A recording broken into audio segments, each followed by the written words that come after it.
कर्नाटक के बेंगलुरु से एक शख्स की हैवानियत का चौंकाने वाला वीडियो सामने आया है। सोशल मीडिया पर वायरल वीडियो में नजर आता है कि एक छोटा बच्चा घर के बाहर खेल रहा है। इसी दौरान बगल के घर से निकला एक शख्स आकर बच्चे को पीछे से फुटबॉल की तरह लात मार देता है। मामले का सीसीटीवी वीडियो भी सामने आने के बाद बेंगलुरु पुलिस ने मामला दर्ज कर लिया है और आरोपी शख्स को पुलिस ने गिरफ्तार कर लिया है। बच्चे के परिवार ने आरोप लगाया है कि शख्स पहले भी बच्चों पर इसी तरह से हमला करता रहा है। पुलिस के मुताबिक बेंगलुरु में अपनी नानी के घर के पास एक 5 वर्षीय बच्चा खेल रहा था। इसी दौरान एक आदमी पीछे से आया और अचानक उसे फुटबॉल की तरह लात मार दी। यह पूरी घटना इलाके में लगे सीसीटीवी कैमरे में कैद हो गई। एक मीडिया रिपोर्ट के अनुसार बच्चे की मां ने बताया कि यह घटना 14 दिसंबर को त्यागराज नगर इलाके में घटी। मां ने कहा कि मेरा 5 साल का बच्चा सड़क के किनारे और बच्चों के साथ खेल रहा था। वीडियो में साफ देखा जा सकता है कि एक व्यक्ति ने अचानक बच्चे को पीछे से लात मारी, जिससे वह जमीन पर गिर गया। घटना के तुरंत बाद बच्चा जमीन पर गिरा हुआ दिखाई देता है, जबकि वह शख्स वहां से चला जाता है। बच्चे की मां दीपिका ने आरोप लगाया है कि उस व्यक्ति ने इलाके के अन्य बच्चों पर भी हमला किया है। उन्होंने आगे बताया कि वह व्यक्ति जिम ट्रेनर बताया जा रहा है, लेकिन उसके बारे में उन्हें ज्यादा जानकारी नहीं है। सीसीटीवी में देखा जा सकता है कि शख्स घर से निकलता है और अचानक दौड़कर बच्चे को पीछे से लात मार देता है।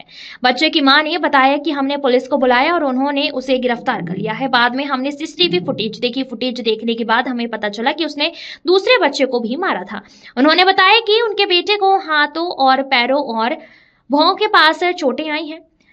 इस मामले पर बोलते हुए डीसीपी नॉर्थ ने बताया कि आरोपी को गिरफ्तार कर लिया गया है और उसने मानसिक बीमारी के इलाज के लिए अदालत से इजाजत ले ली है।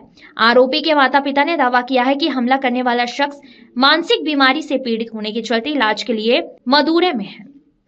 पुलिस ने पुष्टि की है कि ऐसे और वीडियो मिले हैं जिनमें वह कुछ लड़कियों के साथ यौन उत्पीड़न करते हुए दिखाई दे रहा है। डीसीपी ने कहा है कि अगर लोग शिकायत दर्ज कराते हैं तो उसके खिलाफ और मामले दर्ज किए जाएंगे।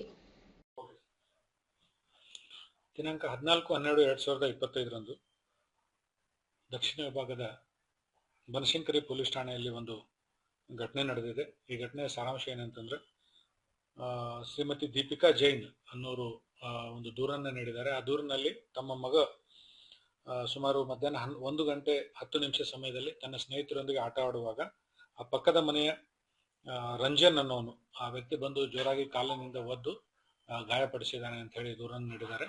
ಈ ದೂರನ್ನು ಸ್ವೀಕರಿಸಿಕೊಂಡು ಬನಶಂಕರಿ ಪೊಲೀಸ್ ಠಾಣೆಯ ಅಧಿಕಾರಿಗಳು ಮಾನ್ಯ ನ್ಯಾಯಾಲಯದ ಅನುಮತಿಯನ್ನು ಪಡೆದುಕೊಂಡು ಎಫ್ಐಆರ್ ಅನ್ನು ದಾಖಲಿಸಿಕೊಂಡು ತನಿಖೆ ಕೈಗೊಂಡಿದ್ದಾರೆ ಮತ್ತು ಆರೋಪಿತನಿಗೆ ವಿಚಾರಣೆಗೊಳಪಡಿಸಿದ್ದಾರೆ. ಅದೊಂದು ಮಗು ಆಗಿದೆ, ರಸ್ತೆಯಲ್ಲಿ ಇನ್ನೊಂದು ಮಗು ಸೈಕಲ್ ಹೊಡಿತೇವೆ, ಅದಕ್ಕೂ ಹೊಡಿತಾನೆ. ಅದಾದ್ಮೇಲೆ ಇಬ್ರು ಹೆಣ್ಮಕ್ಳು ವಾಕ್ ಮಾಡ್ತಿರ್ತಾರೆ, ಆ ಮಕ್ಕಳಿಗೂ ಹೊಡಿತಾನೆ. ಸೊ ಇದ್ರ ಬಗ್ಗೆ ಎಲ್ಲ ಸಿಸಿಟಿವಿ ಇದೆ, ತಾವುಗಳು ನೋಡಿದ್ರ ಅಥವಾ ಇನ್ವೆಸ್ಟಿಗೇಷನ್ ಇನ್ಕ್ಲೂಡ್ ಆಗಿದೆಯಾ, ಏನಾಗಿದೆ? ಈಗ ಅದರದ್ದು ಹೊರತಾಗಿ ಮತ್ತೆ 3 ಘಟನೆಗಳು ಈ ತರ ನಡೆದಿರೋ ಬಗ್ಗೆ ಸಿಸಿಟಿವಿ ಫುಟೇಜ್ಗಳ ಮಾಹಿತಿ ಬಂದಿದೆ. ಈಗ ನಾನು ಏನು ಸಂಬಂಧಪಟ್ಟ ಪೊಲೀಸ್ ಅಧಿಕಾರಿಗಳಿಗೆ ಸೂಚನೆ ನೀಡಿದ್ದೀನಿ. ಅವರನ್ನು ಕೂಡ ಸಂಪರ್ಕಿಸಿ ಅವ್ರ ಕಡೆಯಿಂದ ದೂರನ್ನ ಪಡೆದುಕೊಂಡು ಪ್ರಕರಣ ದಾಖಲಿಸಿಕೊಂಡು ಆ ಬಗ್ಗೆ ಕೂಡ ತನಿಖೆ ಕೈಗೊಳ್ಳಬೇಕು ಅಂತ ತಿಳಿಸಿದ್ದೀನಿ. ಅದನ್ನ ಈಗ ಆಲ್ರೆಡಿ ಅಧಿಕಾರಿಗಳು ಅವ್ರಿಗೆ ಹೋಗಿ ಮಾತಾಡ್ತಾ ಇದ್ದಾರೆ. ಇವನು ಜಿಮ್ ಟ್ರೈನರ್ ಆಗಿ ಕೆಲಸ ಮಾಡ್ತಾ ಇದ್ದ. ಅಂದ್ರೆ ಪ್ರಾಥಮಿಕವಾಗಿ ಈಗ ನನಗೆ ತಿಳಿದು ಬಂದಂತ ಮಾಹಿತಿ ಏನಂತಂದ್ರೆ, ಜಿಮ್ ಟ್ರೈನರ್ ಆಗಿ ಕೆಲಸ ಮಾಡ್ತಾ ಇದ್ದ ಮನ್ನೇರ್ಘಟ್ಟ ರಸ್ತೆಯಲ್ಲಿ ಒಂದು 3 months ಬ್ಯಾಕ್ ಯಾವುದೋ ಒಂದು ಆಕ್ಸಿಡೆಂಟ್ ಆಗಿ ಸೆಲ್ಫ್ ಆಕ್ಸಿಡೆಂಟ್ ಆಗಿತ್ತು. ಅದರ ಹಿನ್ನೆಲೆಯಲ್ಲಿ ಅವನಿಗೆ ಸ್ವಲ್ಪ ಅಂದ್ರೆ ಈ ಮೆಂಟಲ್ ಹೆಲ್ತ್ ಸರಿಯಾಗಿಲ್ಲ, ಆ ಬಗ್ಗೆ ಟ್ರೀಟ್ಮೆಂಟ್ ತಗೊಳ್ತಾ ಇದ್ದಾನೆ ಅನ್ನುವಂಥ ಮಾಹಿತಿಯನ್ನ, ಪ್ರಾಥಮಿಕ ಮಾಹಿತಿಯನ್ನ ನಮ್ಮ ಅಧಿಕಾರಿಗಳು ಕೊಟ್ಟಿದ್ದಾರೆ. ಈ ಬಗ್ಗೆ ಅವನಿಗೆ ಸದ್ಯ ಮಧುರೈದಲ್ಲಿ ಒಂದು ಆಸ್ಪತ್ರೆಯಲ್ಲಿ ಚಿಕಿತ್ಸೆ ತಗೊಳ್ತಾ ಇದ್ದಾನೆ ಅಂತ ಮಾಹಿತಿ ಕೊಟ್ಟಿದ್ದಾರೆ. ಇದನ್ನೆಲ್ಲ ಡಿಟೇಲ್ ಆಗಿ ವೆರಿಫೈ ಮಾಡ್ತಾ ಇದ್ದೀವಿ. ಯಾಕೆ ಈ ತರ ಮಾಡ್ತಾ ಇದ್ದಾನೆ, ಮಕ್ಕಳೊಂದಿಗೆ ಯಾಕೆ ಈ ರೀತಿ ವರ್ತನೆ ಮಾಡ್ತಾ ಇದ್ದಾನೆ ಅಂತ ವೆರಿಫೈ ಮಾಡ್ತಾ ಇದೀವಿ. ಮತ್ತೆ ಇದಕ್ಕೇನು ಸಂಬಂಧಪಟ್ಟ ಯಾವ ಕಾನೂನು ನಡೆಯಲ್ಲ ಅವನ ಮೇಲೆ ಕ್ರಮ ಜರುಗಿಸಲಿಕ್ಕೆ ಸಾಧ್ಯತೆ, ಅದನ್ನೆಲ್ಲ ಕ್ರಮ ಜರುಗಿಸಲಿಕ್ಕೆ ಕ್ರಮ ತಗೊಳ್ತೀವಿ. ಇಲ್ಲ, ಮಧುರೈ ಆಸ್ಪತ್ರೆಯಲ್ಲಿ ಒಂದು ಅಬ್ಸರ್ವೇಷನ್ ಹೋಮ್ ಅಲ್ಲಿ ಇದಾನೆ ಅಂತ ಈಗ ಬೇಸಿಕ್ ಮಾಹಿತಿ ಸಿಕ್ಕಿದೆ. ಅಂದ್ರೆ ಅಲ್ಲಿ ಡಾಕ್ಟರ್ ಸಜೆಸ್ಟ್ ಮಾಡಿ ಅಬ್ಸರ್ವೇಷನ್ ಹೋಮ್ ಇಟ್ಟಿದ್ದಾರೆ. ಸೊ ಫರ್ದರ್ ಏನು ಟ್ರೀಟ್ಮೆಂಟ್ ಕೊಡ್ಬೇಕು ಅನ್ನೋದ್ರ ಬಗ್ಗೆ ವಿಚಾರ ಮಾಡ್ತಾ ಇದ್ದಾರೆ ಅಂತ ಹೇಳಿ. ಸೊ ಅಲ್ಲಿ ಆಸ್ಪತ್ರೆ ಅಧಿಕಾರಿಗಳಿಗೂ ಕೂಡ ನಮ್ಮ ಅಧಿಕಾರಿಗಳು ಮಾತಾಡ್ತಾ ಇದ್ದಾರೆ. ಆಸ್ಪತ್ರೆ ವೈದ್ಯಾಧಿಕಾರಿಗಳಿಗೂ ಕೂಡ ನಮ್ಮ ಅಧಿಕಾರಿಗಳು ಮಾತಾಡ್ತಾ ಇದ್ದಾರೆ. ಸೊ ಫರ್ದರ್ ಡೀಟೇಲ್ಸ್ ತಗೊಂಡು ಕ್ರಮ ತಗೊಳ್ತೀವಿ.